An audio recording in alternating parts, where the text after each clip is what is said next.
Hello, friends. How are you? I hope you all are staying home quite safely and comfortably. And it's a tough time, very tough situation. But I'm quite sure that we all will come out from this severe situation. Now you are in class 11th. So first of all, I would like to congratulate you that you are the senior student now. You will be called the student of intermediate. Well, I'm taking your first class in first year. So first of all, I would like to tell you something about a very important chapter, that is figures of speech. Figures of speech जिसे हिंदी में अलंकार कहते हैं। आपने छोटी कक्षाओं में पढ़ा था ना, जिस प्रकार एक सुंदर स्त्री आभूषणों से सुसज्जित होने के बाद और भी सुंदर लगती है, वैसे ही काव्य अलंकार पहनकर कुंदन जगवित होते हैं और आकर्षक लगते हैं। इंग्लिश भी उसी बात को मानती है। दरअसल कविता का मतलब ही है एक खास अंदाज में सामान्य भाषा से अलग हटकर सामान्य बात को ही एक ऐसे खूबसूरत अंदाज में कहना कि बस आपको मजा आ जाए, आपके दिलो दिमाग पर वो बात छा जाए, उसी को फिगर्स ऑफ स्पीच कहते हैं। सामान्य तौर पर अगर हम परिभाषा की बात करें तो इंग्लिश में कहा गया कि figures of speech is an expression which is uncommon and deviates great effect. But what I think, you can say that miracle of words is figures of speech. आप कहेंगे miracle of words का मतलब क्या? इसका मतलब ये नहीं कहीं से कुछ चमत्कार होगा और कुछ अलग होगा। चमत्कार का मतलब है जो दिल और दिमाग पर अचानक एक अलग सी छाप छोड़ जाए।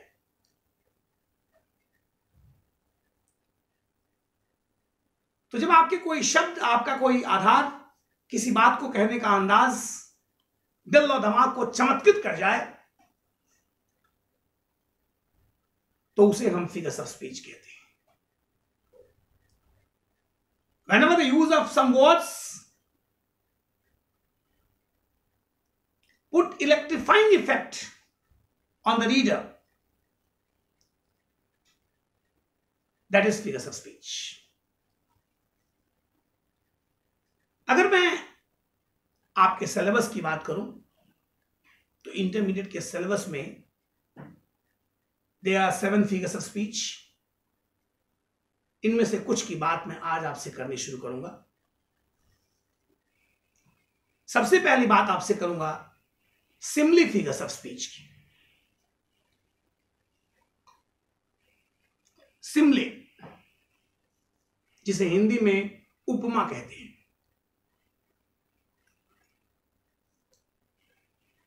सिमिली का मूल आधार क्या है? सिमिली की मूल अवस्था क्या है?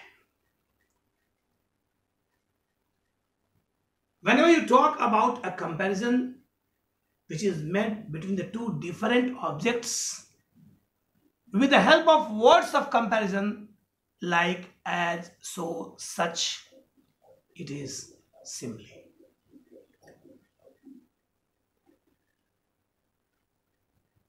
Actually, this comparison is never between the two similar objects.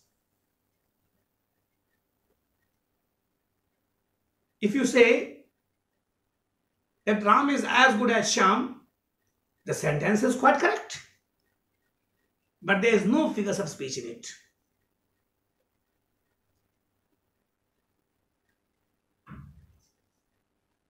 But if you say Ram is as lovely as a river, it is simile. If you say life is like a dream,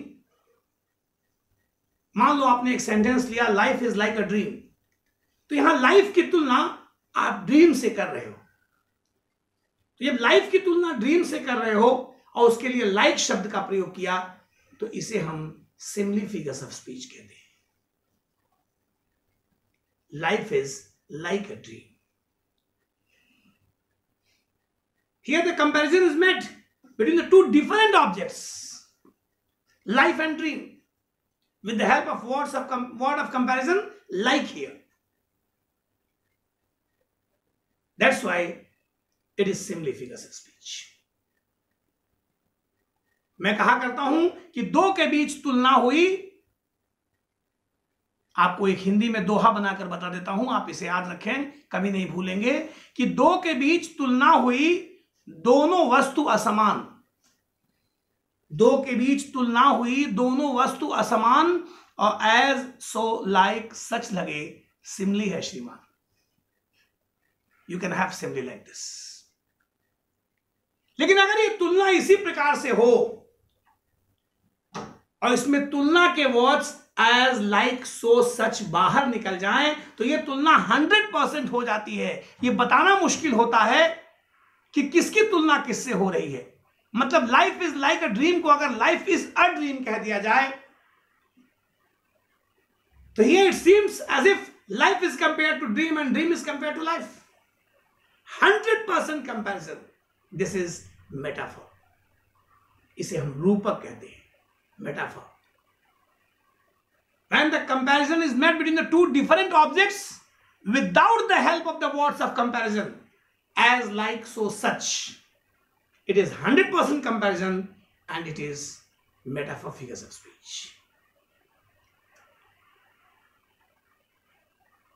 Life is a dream. If you say life is like a bed of roses, then it is simile. If you say life is the bed of roses, it is metaphor. इस तरह से तमाम sentence आपको देखने को मिलते हैं। Life is a drama, life is a tale told by an idiot.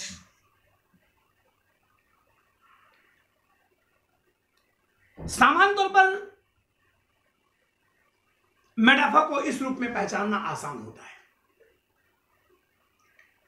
लेकिन कुछ खास किस्म के सेंटेंस होते हैं जिन सेंटेंसेस में आप एक व्यक्ति की किसी विशेष संबोधन से तुलना करते हैं, किसी जीव की तुलना करते हैं, वहां इनको पहचानने में कुछ खास ध्यान रखना पड़ता है।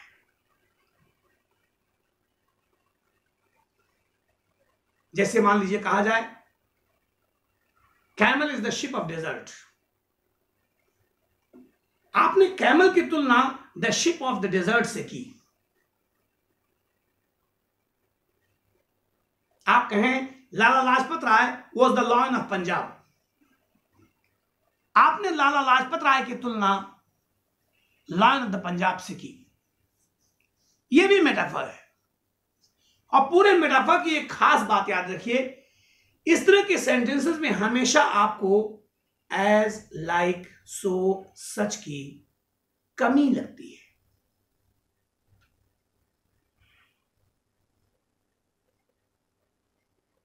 वो कमी खलती है।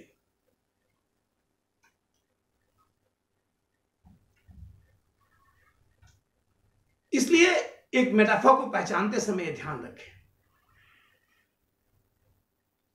because you will never get the words of comparison as like so such in it.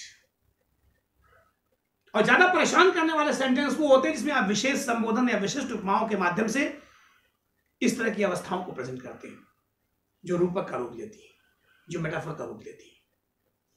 इसलिए वैसे सेंटेंसेस में खोजेंगे आप तो इस तरह के सेंटेंस जिसमें आपको विशेष किस्म के एड्रेस दिखाई पड़ते हैं, उसमें एक हिंट बताता हूं। अक्सर उस सेंटेंस में जो आगे का अक्सर 99.99% जो आपकी उपमा दी गई है, जो विशेष संबोधन किया गया है, उस स्पेशल एड्रेस में आपको ऑफ मिल जाएगा। जैसे Kalidas is the Shakespeare of India.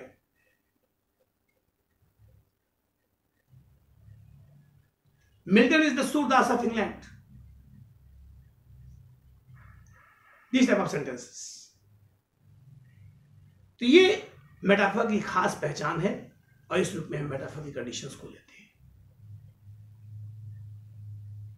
तीसरे नंबर पे बात करेंगे ओनोमेटोपोइया की, जिसे ध्वनि अलंकार कहते हैं। ओनोमेटोपी भी पढ़ते हैं, ओनोमेटोपोइया का उच्चारण होता है। ओनोमेटोपिया और ओनोमेटोपोइया नहीं कहते। इस तरह के वाहियात प्रोनाउंसिएशंस आपको सुनने को मिलते हैं। इसे आप ओनोमेटोपी कह सकते हैं, ओनोमेटोपोइया कह सकते हैं, ये इसके उच्चारण होते हैं। Whenever you talk about any natural sound in any way, it is onomatopoeia.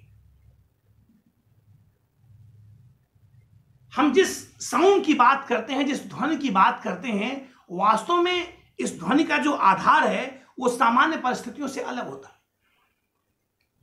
इसमें हमेशा ऐसे वर्ड्स जो साउंड या इको सेंस देते हैं वो आपके सामने आते हैं।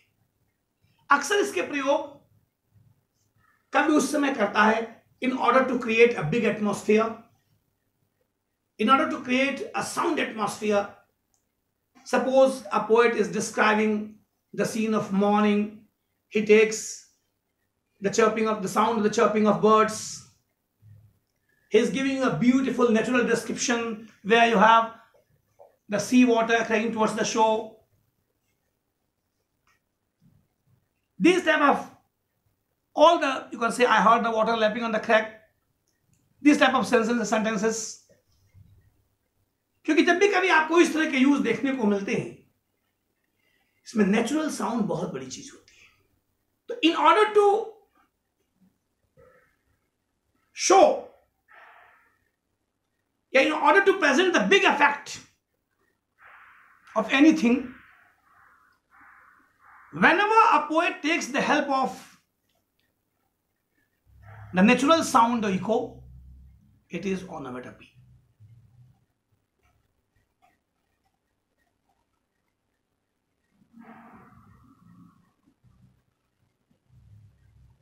You will see several sentences in your syllabus in which you will witness the use of onomatopoeia.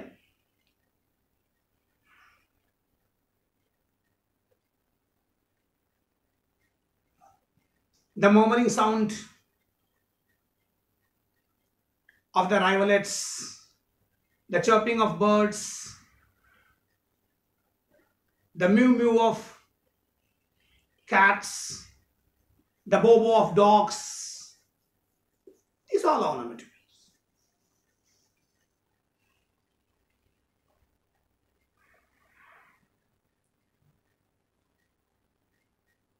मैंने एक बड़ा सुंदर सा प्रसंग पढ़ा है।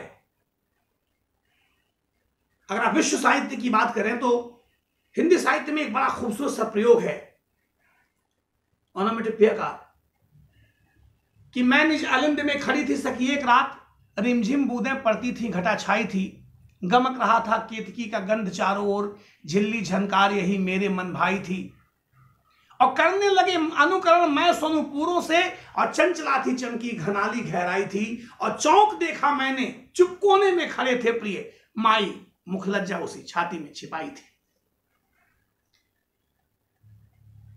प्रसंग दूसरा है,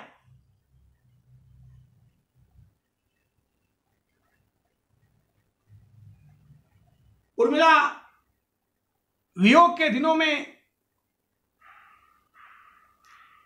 वर्षा की एक सांझ को देखकर अपनी सखी से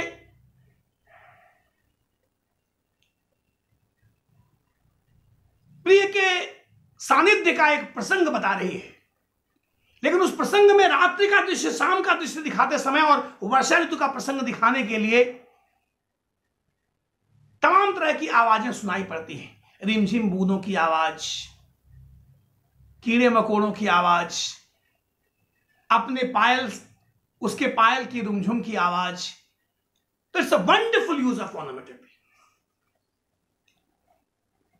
तो ध्वनि के तमाम तरह के प्रयोग हमें देखने को मिलते हैं।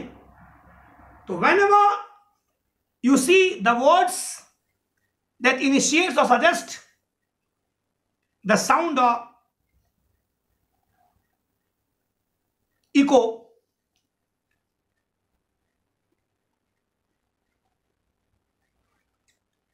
that is onomatopoeia.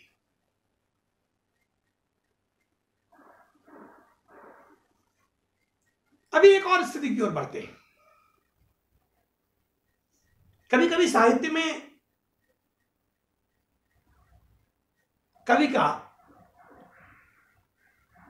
जो मन होता है वो अपार खुशियों की स्थिति में होता है।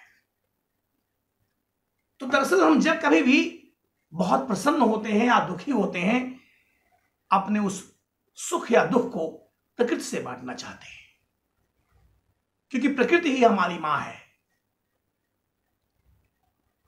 जर्मनी का विद्वान एफ मैक्स मूलर कहता है, परम पुरुषा इज माय फादर, परम प्रकृति इज माय मदर। तो जब कभी भी हम अपने मन के सुख या दुख के भाव को प्रकट करना चाहते हैं, और इसे प्रकट करने के लिए एक कवि किसी हाड़ मांस के पुतले में, किसी हाड़ मांस के पुतले के गुण को, अर्थात इंसानी गुण को, किसी नेचुरल ऑब्जेक्ट में, किसी लाइफलेस ऑब्जेक्ट में या मन के भाव में भर देता है, अर्थात प्रकृति की किसी वस्तु को, प्रकृति के पदार्थों को, लाइफलेस ऑब्जेक्ट्स को या मन के किसी भाव को इंसानी गुण दे देता है, इंसान की तरह प्रकट करता है, तो उसे हम मानवीकरण कहते हैं, जिसे पर्सोनिफिकेशन कहते हैं। तो वास्तव में whenever we induce the qualities of a human in the lifeless objects to show or to present a thought beautifully, it is personification. It's a wonderful figure of speech. English का एक बहुत ही खूबसूरत अलंकार है, इसका प्रयोग बहुत ही शानदार माना जाता है और ढेर सारे प्रयोग इसके देखने को मिलते हैं। Let not ambition mock the useful toil, तमाम प्रयोग आपको इंग्लिश में देखने को मिलते हैं। Love is blind. तो इसकी पहचानने का तरीका यह है, मान लीजिए मैंने आपसे कह दिया I see the flowers laughing in the garden. अब आप कैसे समझोगे? I see the flowers laughing in the garden, मैं फूलों को बागीचे में हंसते देखता हूं। हंसना, गाना, रोना, उठना, बैठना कौन करता है? इंसान। मैं फूलों को हंसने की बात कर रहा हूं, अर्थात फूल जो लाइफलेस ऑब्जेक्ट्स हैं लिटरेचर के हिसाब से, उनको मैंने इंसानी गुण भर दिया, उनके अंदर इंसानी गुण ले आया। तो जब मैंने फूलों को हंसा दिया, फूलों को हंसते देखा, यानी फूलों में एक इंसानी गुण भर दिया, तो ये उन फूलों का मानवीकरण अर्थात पर्सोनिफिकेशन है। Here the flowers are personified my dear friends. इस तरह के बड़े सुंदर प्रयोग हमें देखने को मिलते हैं। इंग्लिश में आपने देखा, हिंदी में आप देख सकते हैं। आज नदी बिल्कुल उदास थी। नदी उदास कैसे हो सकती है?